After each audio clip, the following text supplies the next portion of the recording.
पहिली बातमी पटकन राजकीय क्षेत्रातली आहे, त्याकडे आपण वळतो आहोत।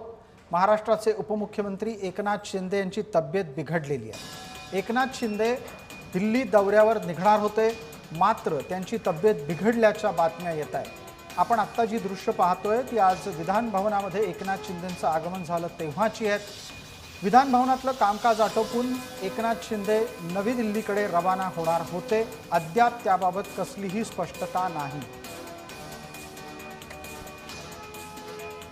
शुभम उमाळे आमचे सहकारी आणि प्रतिनिधी आता आपल्या सोबत जोडलेत। शुभम, पटकन सांगा, एकनाथ शिंदेंची तब्येत का बिघडली आणि दिल्ली दौरा टळलाय अशी चर्चा आहे।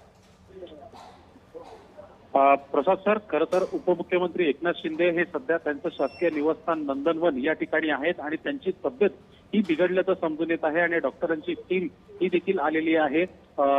किरकोळ तब्येत त्यांची बिघडलेली असं देखील समजून येत आहे। तर मात्र दुसरीकडे केंद्रीय मंत्रिमंडळाचा विस्तार हा या आठवड्याच्या शेवटपर्यंत होणे आहे आणि त्यामुळे एकनाथ शिंदे हे दिल्ली दौरा करण्यासाठी जाणार होते, पण मात्र आता शक्यता शिंदे आज दिल्ली दौऱ्यासाठी निघण्याची ही कमी झालेली आहे। धन्यवाद शुभम या तपशिलासाठी।